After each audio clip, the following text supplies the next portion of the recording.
ಇನ್ನು ಮೂಡಕ್ಕೆ ಸಿಬಿಐಗೆ ಕೊಡುವ ವಿಶ್ವಾಸ ಇದೆ. ಕೋರ್ಟ್ ನಮ್ಮ ಅರ್ಜಿಯನ್ನು ಸ್ವೀಕರಿಸಿ ಆದೇಶವನ್ನ ಕೊಡುತ್ತೆ ಅಂತ ಸುವರ್ಣ ನ್ಯೂಸ್ಗೆ ಹೋರಾಟಗಾರ ಸ್ನೇಹಮಯಿ ಕೃಷ್ಣ ಅವರು ಹೇಳಿಕೆಯನ್ನ ಕೊಟ್ಟಿದ್ದಾರೆ. ಲೋಕಾಯುಕ್ತ ತನಿಖೆ ಮೇಲೆ ನಮಗೆ ನಂಬಿಕೆ ಇಲ್ಲ, ಸೂಕ್ತ ದಾಖಲೆಯನ್ನ ಸಲ್ಲಿಸಿದ್ದೀವಿ, ಸಿಬಿಐಗೆ ವಹಿಸಬೇಕು ಅಂತ ಒತ್ತಾಯವನ್ನ ಮಾಡಿದ್ದಾರೆ. ನಾನು ಮಾಡಿದ ಆರೋಪ ಸತ್ಯ ಅಂತ ಏಷ್ಯಾನೆಟ್ ಸುವರ್ಣ ನ್ಯೂಸ್ ಜೊತೆಗೆ ಮಾತನಾಡುವಂತಹ ಸಂದರ್ಭದಲ್ಲಿ ಸ್ನೇಹಮಯಿ ಕೃಷ್ಣ ಅವರು ಹೇಳಿದ್ದಾರೆ.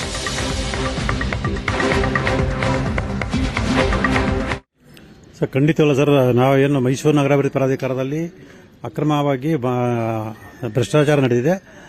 ಅದ್ರ ಬಗ್ಗೆ ನಾವು ಲೋಕಾಯುಕ್ತದಲ್ಲಿ ಈಗಾಗಲೇ ದೂರು ದಾಖಲೆ ಮಾಡಿದ್ವಿ. ಆ ಪ್ರಕರಣವನ್ನು ಸಿಬಿಐ ಕೊಡಬೇಕು ಅಂತೇಳಿ ಮಾನ್ಯ ಉಚ್ಚ ನ್ಯಾಯಾಲಯಕ್ಕೆ ಏನು ಅರ್ಜಿ ಸಲ್ಲಿಸಿದ್ವಿ, ಅದರ ವಿಚಾರಣೆ ಇವತ್ತು ನಡೆಯಲಿದೆ. ಇವತ್ತು ನಮ್ಮ ಅರ್ಜಿ ಮತ್ತು ನಾವು ನೀಡಿರತಕ್ಕಂಥ ದಾಖಲಾತಿಗಳನ್ನು ಪರಿಗಣಿಸಿ ಮಾನ್ಯ ನ್ಯಾಯಾಲಯ ಈ ಪ್ರಕರಣವನ್ನು ಸಿಬಿಐಗೆ ವಹಿಸುವಂಥ ಎಲ್ಲ ವಿಶ್ವಾಸ ನಮಗಿದೆ.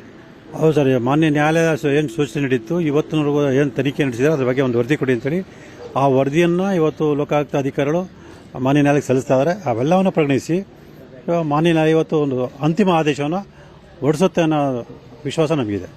ಸರ್, ನಾವು ಕೊಟ್ಟಿರೋಂಥ ಸಾಕ್ಷ್ಯಗಳ ಜೊತೆಗೆ ಸ್ವತಃ ಸಿದ್ದರಾಮಯ್ಯ ಅವರು ನೀಡಿರೋಂಥ ಸಾಕ್ಷ್ಯಗಳನ್ನು ಪರಿಗಣಿಸಿದಾಗ ಕ್ಲೀನ್ ಚೀಟ್ ನೀಡೋಕ್ಕೆ ಸಾಧ್ಯನೇ ಇಲ್ಲ. ಯಾಕಂದರೆ ಅವ್ರು ಪರೋಕ್ಷವಾಗಿ ತಪ್ಪು ಮಾಡಿದಿಂದ ಒಪ್ಕೊಂಡು ಈಗಾಗಲೇ 14 ನಿಮಿಷಗಳನ್ನು ವಾಪಸ್ ಕೊಟ್ಟಿರೋದು. ಲೋಕಾಯುಕ್ತರು ನಮಗೆ ಬಂದಿರೋ ಮಾಹಿತಿ ಪ್ರಕಾರ ಲೋಕಾಯುಕ್ತರು ಏನು ಹೇಳ್ತಾರೆ ಅಂತಂದರೆ ಅಧಿಕಾರಿಗಳು ತಪ್ಪು ಮಾಡಿದ್ದಾರೆ, ಇವರು ತಪ್ಪು ಮಾಡಿಲ್ಲ ಅಂತೇಳಿ. ಅಧಿಕಾರಿಗಳು ಅನವಶ್ಯಕ ಯಾಕೆ ತಪ್ಪು ಮಾಡ್ತಾರೆ?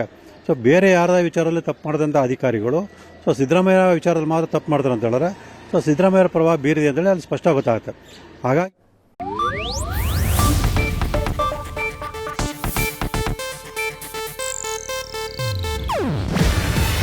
ಇದು ಏಷ್ಯಾನೆಟ್ ನ್ಯೂಸ್ ನೆಟ್ವರ್ಕ್ ಪ್ರಸ್ತುತಿ. ನೀವು ನೋಡ್ತಿದ್ದೀರಾ ಏಷ್ಯಾನೆಟ್ ಸುವರ್ಣ ನ್ಯೂಸ್.